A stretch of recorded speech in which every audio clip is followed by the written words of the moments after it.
He broken this ceasefire. He killed our people, and he didn't exchange prisoners. We signed the exchange of prisoners, but he didn't do it. What kind of diplomacy, JD, you are speaking about? What do you mean? I'm talking about the kind of diplomacy that's going to end the destruction of your country. Yes, but if you Mr. President, with respect, I think it's disrespectful for you to come into the Oval Office and try to litigate this in front of the American media. Right now, you guys are going around and forcing conscripts to the front lines because you have manpower problems. You should be thanking the president for trying to bring an end to this conflict. Have you ever been to Ukraine that you say what problems we have? I have been to. Count one. I've actually watched and seen the stories, and I know what happens is you bring them on a propaganda tour, Mr. President. Do you disagree that you've had problems bringing people into your military? And do you think that it's respectful to come to the Oval Office of the United States of America and attack the administration that is trying to prevent the destruction of your country? A lot of questions. Let's start from the beginning. Sure. First of all, during the war, everybody has problems. Even you, but you have nice ocean and don't feel now, but you will feel it in the future. God bless. You don't know that. God bless. God bless. You will not have a war. Don't tell us what we're going to feel. We're trying to solve a problem. Don't tell us what we're going to feel. I'm not telling you. Because you're in no position to dictate that. That's Remember exactly this. what You're in no position to dictate what we're going to feel. We're going to feel very good. You will feel influence. We're going to feel very good and very strong. You will feel influence. You're right now not in a very good position. You've allowed yourself to be in a very bad position, and he happens to be right about it. From the very beginning of the war. You're not in a good position. You don't have the cards right now. With us, you start having cards. But right now, you don't. You're playing cards. You're playing cards. You're gambling with the lives of millions of people. You're gambling with World War III.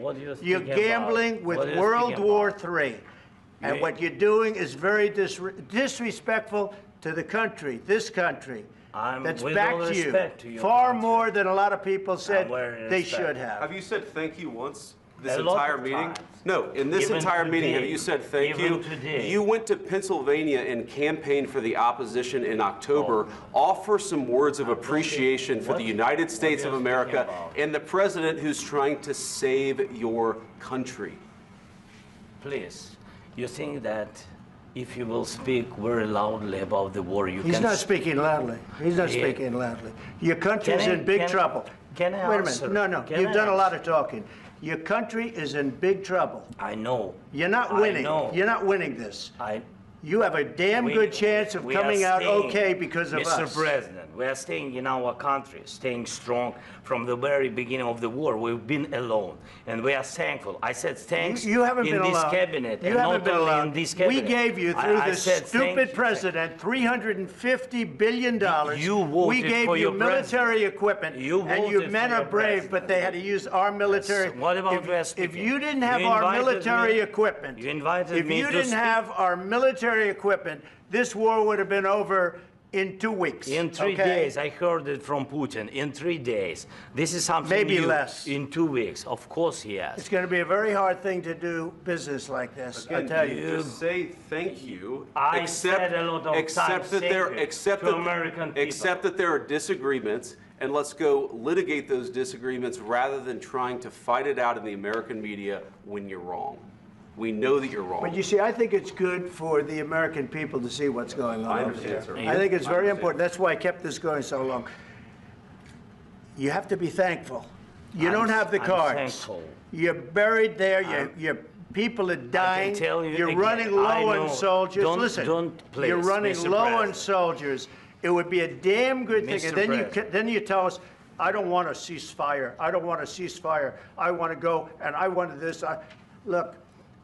If you could get a ceasefire right now, I tell you, you take it so the bullets stop flying and your men stop getting killed. Of course, we want to stop the war. But you're saying you don't want a ceasefire. But I said to you, I want a ceasefire. With guarantees. Because you'll get a ceasefire faster than an agreement. Ask our people about ceasefire, what they think. That wasn't with me. For you what that wasn't with me. That was with a guy named Biden, who was not a smart person. That was with Obama. It was your president. Excuse me. That was with Obama, who gave you sheets, and I gave you javelins. Yes. I gave you the javelins to take out all those tanks. Obama gave you sheets. In fact, the statement is Obama gave sheets and Trump gave javelins. You got to be more thankful, because let me tell you, you don't have the cards. With us, you have the cards. But without us, you don't have any cards. One more question to Mr. Vice President. I'm sorry, here. It's going to be a tough deal to make, because the attitudes have to change. What if Russia breaks ceasefire? What if Russia breaks peace talks? What do you do then? I understand that it's a heated conversation right now. What are you saying? She's asking, what if Russia breaks the ceasefire? What if anything? What if a bomb drops on your head right now? Okay? What if they broke it? I don't know. They broke it with Biden, because Biden, they didn't respect him. They didn't respect Obama. They respect me. Let me tell you, Putin went through a hell of a lot with me. He went through a phony witch hunt where they used him and Russia. Russia. You ever hear of that deal? That was a phony Hunter Biden, Joe Biden scam. Hillary Clinton, Shifty Adam Schiff. It was a Democrat scam. And he had to go through that. And he did go through it. We didn't end up in a war. And he went through it. He was accused of all that stuff. He had nothing to do with it. It came out of Hunter Biden's bathroom. It came out of Hunter Biden's bedroom. It was disgusting. And then they said, oh, the laptop from hell was made by Russia, the 51 agents. The whole thing was a scam, and he had to put up with that. He was being accused of all that stuff. All I can say is this. He might have broken deals with Obama and Bush, and he might have broken them with Biden. He did, maybe. Maybe he didn't. I don't know what happened. But he didn't break them with me. He wants to make a deal. I don't know if you can make a deal. The problem is, I've empowered you to be a tough guy. And I don't think you'd be a tough guy without the United States. And your people are very brave. But you're either going to make a deal or we're out. And if we're out, you'll fight it out. I don't think it's going to be pretty, but you'll fight it out. But you don't have the cards. But once we sign that deal, you're in a much better position. But you're not acting at all thankful. And that's not a nice thing. I'll be honest, that's not a nice thing. All right, I think we've seen enough. What do you think? Huh?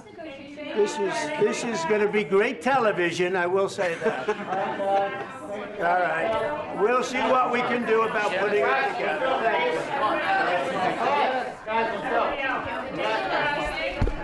Guys, come on, let's go. We'll see, I don't know. All right, guys.